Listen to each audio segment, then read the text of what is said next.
All right, hello everybody. This is starting in on Module 6 here. So the sort of unofficial name for Module 6 is Weird Trees. We're going to look at sort of like two tree structures here. The first one is something called a heap, and it's basically the answer to the question, can you build a tree based not on like node pointers, but based purely on an array? And then the other one we'll look at sort of next week is called a disjoint set.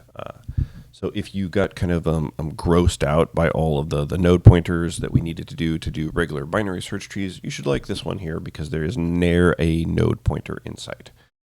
So what are we trying to build here? We're trying to construct a data structure that will support these operations.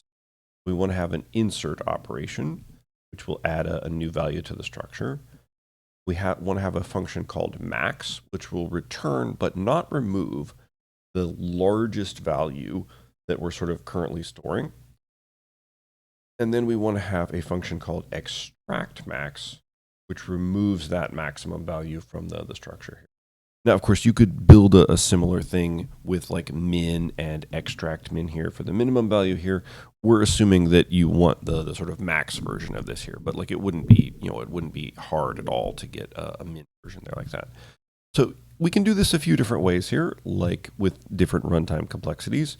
So we'll look at a couple of ways that we can do it that don't require us to do anything new, and then we'll explore a new data structure that kind of like does some interesting stuff here. Okay, so the first option would be you could take your ordered array from assignment 1 and kind of build these operations on top of it there. So insert, that would just be your insert function from assignment 1. And that probably has a runtime of O of n because to insert into an array, right, you have to kind of shift things up to get them out of the way there. If your array is ordered, then your max function is going to return just the last element of the array, right? That's where the biggest thing is. It's ordered ascending, so the biggest thing is just going to be at the end. That is a runtime of O of 1 there. And to remove the largest element, we just decrement our size. So again, that is a runtime of O of 1 here. So with this implementation, like building the thing up is slow. If we want to insert n many values, we're going to have like an n squared or, sort of total runtime to insert them all there like that. But once we've built it up, we can sort of access and extract the max values like pretty quickly there. Another option we could just go with a regular unordered array or like a vector or something like that. So the values in the array are not stored in any particular order. So now when we insert something, we don't have to like figure out where to insert it or shift things out of the way. We can just put it wherever is convenient. We can just do like a pushback, right? So that's going to be a runtime of like O of 1, amortized time if we use like a vector-like thing. But now our array is unordered. So if you want to know what the biggest thing is, we have to search through the entire array, and that's going to take O of n time to do that. And then likewise, if you want to remove the maximum thing, well, we have to find it first, right? So that's going to be an O of n time sort of search again to find it.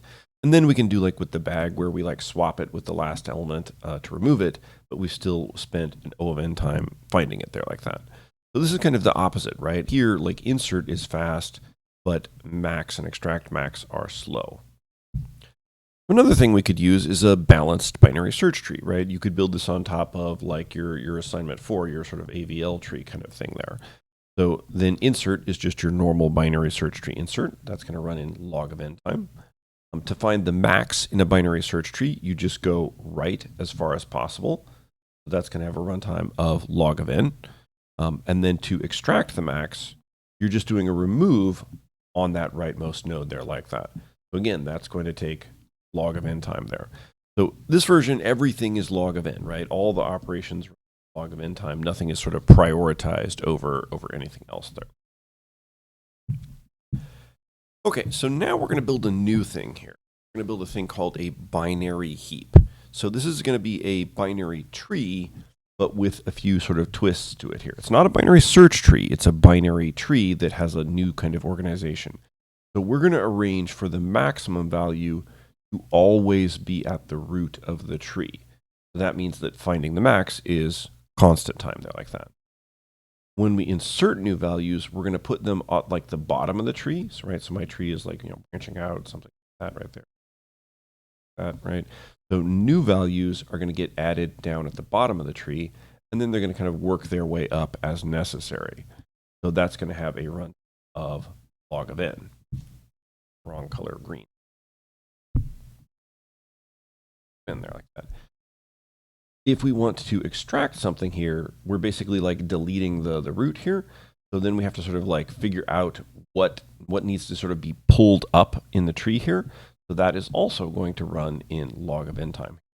So max is O of 1, and the other two are log of n, and that's better than the binary search tree, right? In the binary search tree, max was log of n, and the other two are the same here.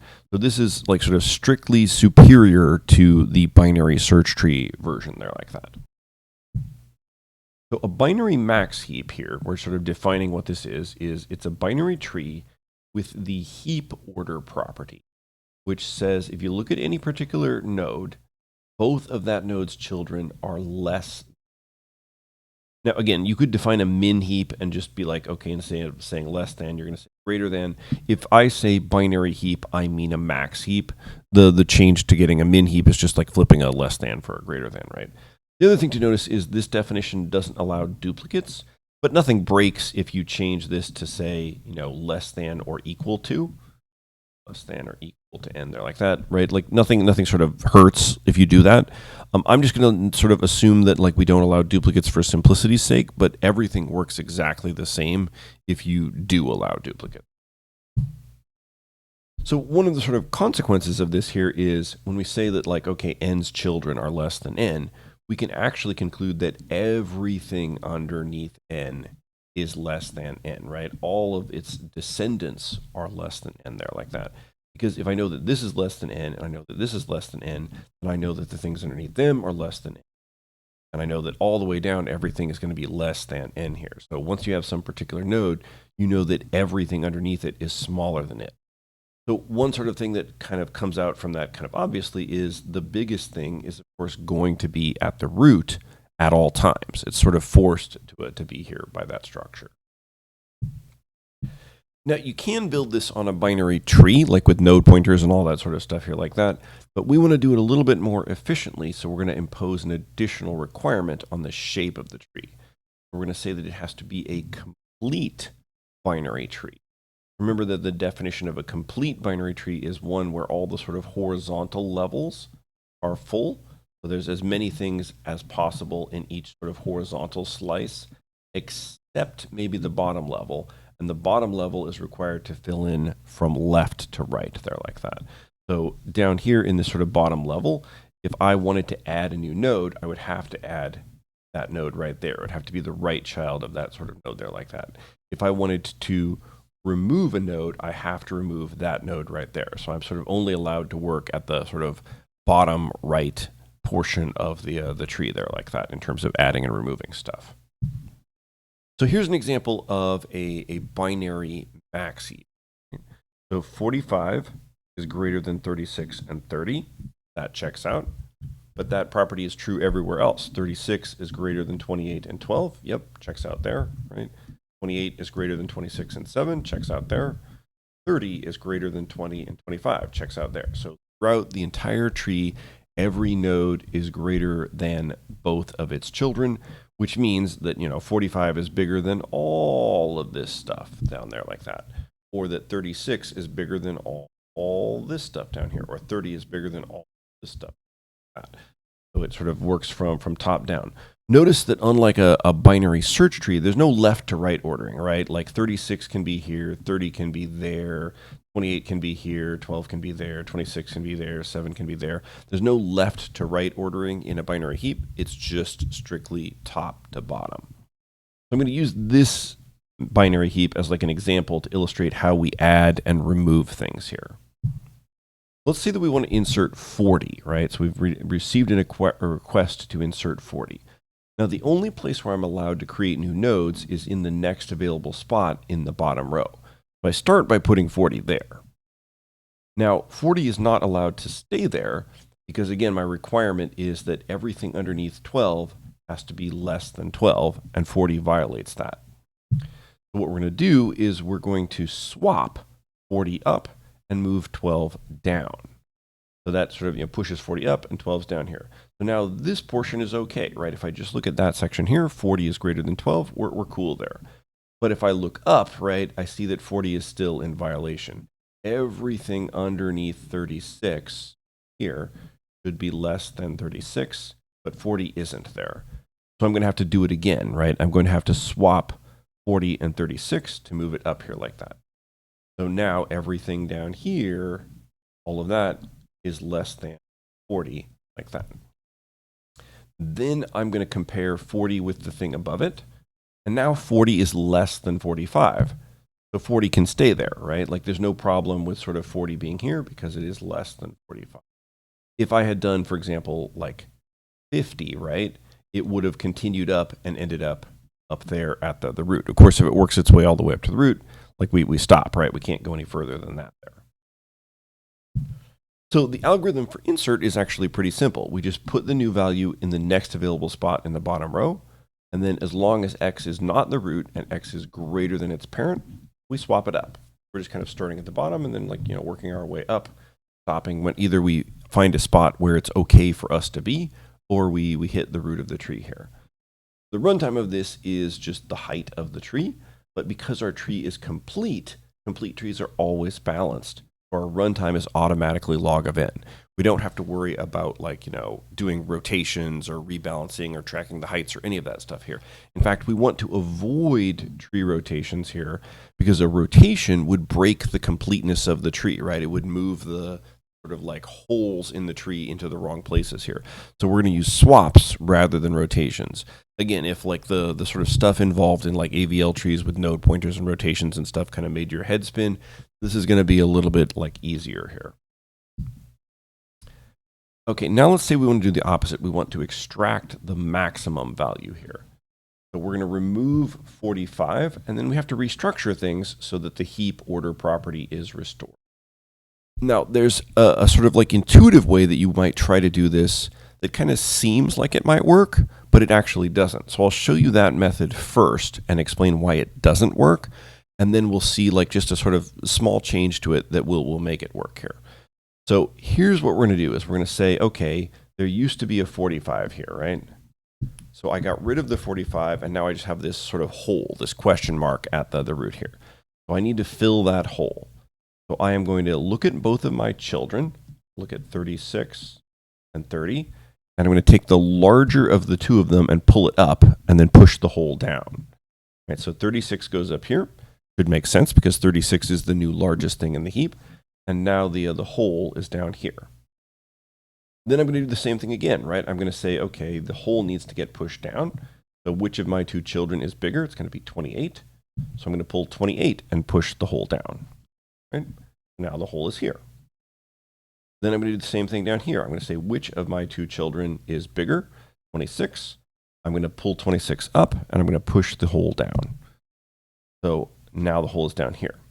Once the hole becomes a leaf, I can then delete that node, right? So that node is just sort of gone there like that. Now the problem with this is this tree is not complete anymore, right? To be complete, I need to have all the nodes over here on the left and all the holes over here on the right here. So the problem with this method is I don't really have control over where the hole ends up. It might, by chance, end up there inside of 7, and then that'd be okay. But it can just as well end up over here on the left side of 26, and then I'm poking a hole where I'm not allowed to. So I don't want to do that method. Like it's kind of like subtle because sometimes it seems like it works fine, but then other times it sort of doesn't there like that. So it turns out that a pretty simple like tweak to this method can work to sort of make it work here. So we need to ensure that the node that we delete is that one right there. So here's what we're going to do. We're going to swap 45 and 7. So we swap the root with that bottom node there like that. Because now I can delete that node, right? There's that 45 down there. I can delete it. It goes away there like that. I'm allowed to delete that node there like that. Now I have a 7 at the top of the tree where it does not belong. So I'm going to push it down. I'm doing the same thing as before, but instead of pushing down a hole, I'm pushing down a value. I'm saying which of my two children is larger? Oh, 36, pull 36 up, push the 7 down. So I swap it with my larger child. Now 7's here. Same thing. I'm going to say which of my two children is larger? It's 28. I'm going to swap 7 with the 28. I look over here. Here I only have one child. So I just say, am I smaller than my child? Yes. So I swap the 7 and the 26. And when 7 hits the bottom of the tree, of course, it doesn't have any children anymore. So the tree is now fine. Once I sort of become a leaf, at that point, we're done there like that. So you notice that like 7 followed the same path that the whole did, but 7 is an actual value. So it doesn't matter where 7 ends up. If it becomes a leaf there, it's fine, right? It's not going to break the tree there like that. So it's just a simple little change to ensure that the thing that we're moving isn't like a hole that's going to get deleted when it hits the bottom. It's an actual value. So the algorithm is kind of like this. It's just we're going to swap the root with the bottom rightmost node. And then I should have mentioned this, right? We delete that last node. There, whoops. There. And then we start at the root. We compare it to both its children. If it's less than either child, we swap it with the larger child. And then we just repeat step number 2 over and over until either we are larger than our children or I become a leaf. I have no children. Because we're starting at the top of the tree and working our way down, we're going to run in log of n time there as well. Again, the tree is always complete, which means the height is always log of n. Okay, so now let's look at how we're going to implement this here. So we could do this using node pointers here, but the fact that we know that the tree is complete means we can use a more efficient representation. We're going to pack the values of the tree into an array, or in our case, we're actually going to use a vector here like this. So just working sort of top to bottom, left to right, I'm going to put the values into an array like that.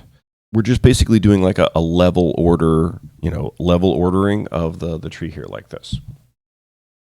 And this works because I know that there's no like gaps in the middle of the tree, right? If there was like something missing like there, if 12 was missing, right? Or if 36 was missing or something like that, right? This wouldn't work because then I would have a hole in the middle of my array. But because my tree is complete, I know that all the gaps, all the missing nodes are over here, which naturally maps to the end of the array or the end of the vector there like that, which already sort of isn't there, but works out just fine. And then there's one sort of subtle thing here that I'm doing. We'll talk about this in a second. I'm starting my array indexing at 1 rather than the natural 0. We'll see that we are actually going to use this array index 0 here, but we're just going to start our array. We're going to pretend that our array indexes start at 1 here, and it makes the math of what we're going to do a little bit easier. So this just sort of illustrates how we're doing like a level ordered traversal. So level 0 is the root, that is here. Then level 1 is the root's 2 children. Level 1 is there. Level 2 is their 4 children, that's there. Level 3 would be the 8 things that exist like along the bottom, and so forth, corresponding like all the sort of way out there like that. Now, we don't have any node pointers, right? And that means we can't use like arrow left, arrow right, arrow parent to get around here. So how do we move around in the tree where we're dealing with indexes, which are ints, rather than node pointers here? So we need to figure out, like, how do I get to my left child? How do I get to my right child? How do I get to my parent? How do I determine whether my left or right child exists here? Because again, there's no null pointers here. There's no pointers at all. So I can't just be like, is my left null pointer? That doesn't make any sense in this context here. The answer is always no. So how do we determine whether or not we have children here? Let's try a few scenarios and kind of like see if we can see the pattern to each of these here. So we're looking for our left child. So 45's left child is 36. In terms of the array, that means I'm moving from 1 to 2, right? I'm moving from array index 1 to 2. When I go left, I go 1. Highlight this here. I go 1 to 2. Right?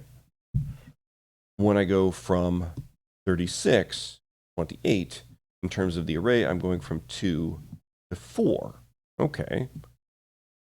When I go from 30 to 20, in terms of the array, I'm going from 3 to 6. A pattern is starting to emerge, right? When I go from 28 to 26, I'm going from 4, 8. So in terms of the array indexes, how do I find my left child? I just double the index here.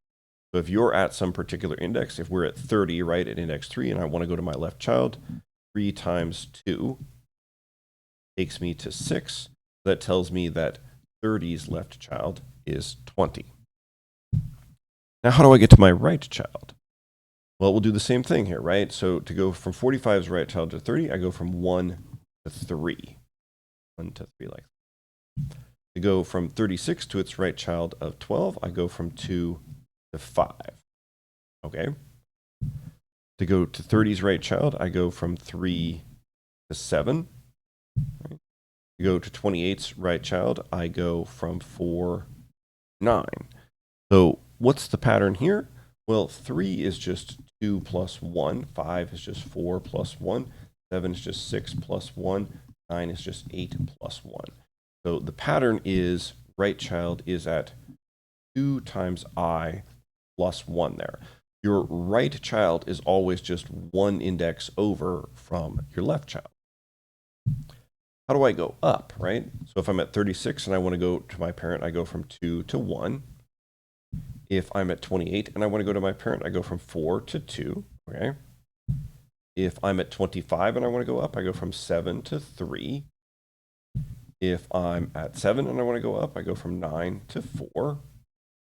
So the generalization of this is if we divide our index by 2, right? If you do 9 divided by 2, you get 4.5, and then you round that down, you get 4. Okay? If you do 7 over 2, you get 3.5. Round that down, you get 3. So it's just our index divided by 2, rounded down here. And if we do this with integer math, the rounding down will happen automatically. So we don't even have to do anything to make the rounding down happen here. So these are sort of key ways that we get around here. How do we go left? How do we go right? And how do we go up here? Some other useful things to remember are the root is always at index 1. The last element is always at index n, where n is the size there like that. Because we're using 1-based indexes, the index size isn't like 1 past the end, it actually is the end here. And then the next available spot, like the next spot that I'm not using, is at n plus 1 there. So just some things to sort of bear in mind. How do we determine which children we have, right? Again, we can't just be like, is there a null pointer there? There's no null pointers anywhere in this structure here. So first thing to notice is that because our tree is complete, we only have 3 configurations to worry about here. I might have a node with no children, and I might have 0 children. I might have a node with a left child, or I might have a node with both a left and a right child.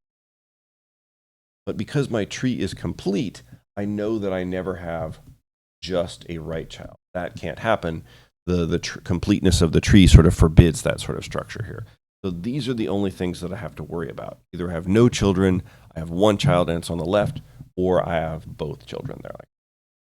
So to determine whether or not we have a child, we just compute the index where the child ought to be, either 2 times I or 2 times I plus 1, and then compare that to the size. If the index where the child ought to be is greater than the size, then the child isn't there. If it's less than or equal to the size, then the child is there. Let's try it, right? So I'm at 45. Does 45 have a left child? You can see from the picture that we do here. But what we do is we say, okay, 45 is at index 1. If I multiply 2 times 1 to find where my left child should be, so 45's left child should be at index 2. How does 2 compare to 9? 2 is less than or equal to 9, so yes, I have a left child. Does 45 have a right child? Again, we compute the index where my right child ought to be. We do 2 times 1 plus 1. My right child should be at index 3. How does 3 compare to 9? 3 is less than or equal to 9, so yes, I have a right child. What if we look at a node that doesn't have any children, right? So if 12 is here, does 12 have a right child? So 12 is at index 5. If I do 2 times 5 plus 1, I get 11, but 11 is over here past the end of the array there. 11 is greater than 9, So that means no, I do not have a right child. Do I have a left child? We do 2 times 5, we get 10. 10 is greater than 9, so no, 12 does not have a left child. If 12 did have a left child, right, it would be here at index 10. Like that is the sort of next available spot. That is where 12's left child can't go anywhere else due to the completeness of the tree. So checking for whether a child exists or does not exist doesn't involve looking for a null pointer. It just involves a little bit of math and a comparison there. Okay, so we're going to implement our max heap on top of a vector, just for sort of simplicity's sake here. So our operations are insert max, subtract max.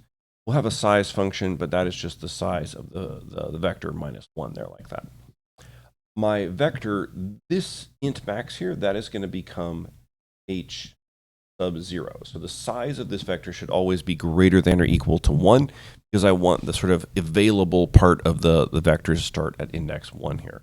We'll see what's up with this int max in a second there, like that. But my vector needs to always have a size of at least 1. We'll also see what's up with these two functions over here in a second. So max is the simplest, right? Because where's the biggest thing? It's always at the root. So first we check to see if the size is 0. If it is, then we have a heap underflow, right? You're asking for the biggest thing of no things. The answer is like it doesn't exist. Otherwise, we just return the root. So that's just a constant time thing there, like that. So that's the easy one there. Right.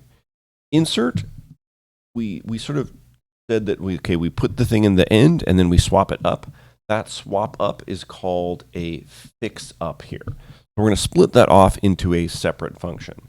So the implementation of insert is just add the new value to the next available spot, which is just a push back at the end there, and then do a fix up starting at that thing to move it up there like that. All the real work is done by the fix up sort of function there. What fix up does is it swaps the value at index I up with its parent until either the value is smaller than its parent or it reaches the root. So it just looks like this. You give it the index to start at, and it says as long as I is not equal to 1 and h sub I is larger than its parent, right? So this is, how do we get to our parent? We just divide by 2 there like that. So we're going to swap with our parent and then move up there. Again, we're starting at the bottom, so this is going to run in log of I time here, but insert calls fix up with I equal to n, so this runs in log of n time for insert there like that.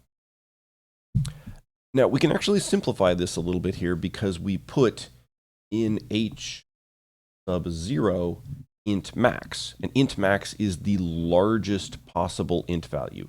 Int max is greater than or equal to all of the other int values here. So we can simplify our loop and get rid of the I not equal to 1 part and just write it as h sub I is larger than h sub I divided by 2 here.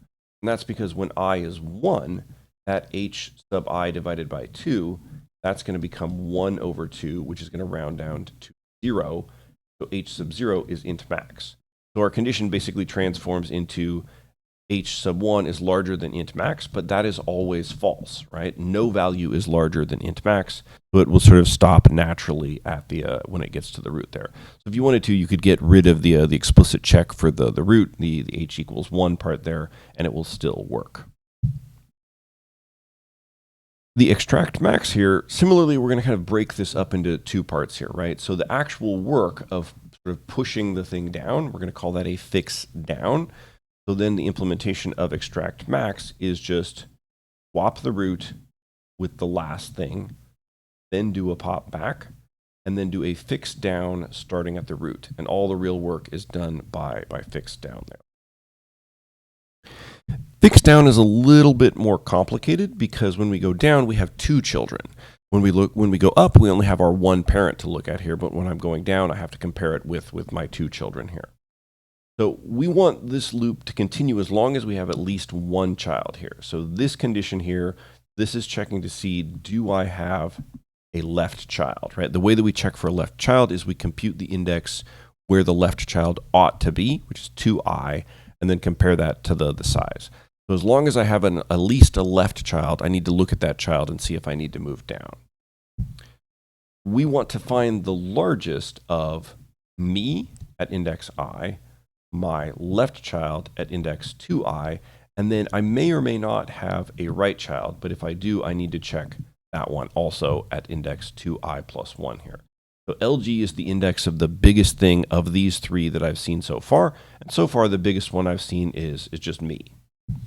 So first I check to see, is my left child bigger? So this is my left child here like that. And again, I know that I have a left child because that's our loop condition here. So if my left child is bigger than me, then the largest thing I've seen is my left child there. Now I might not have a right child. So we do a check here to see, do I have a right child?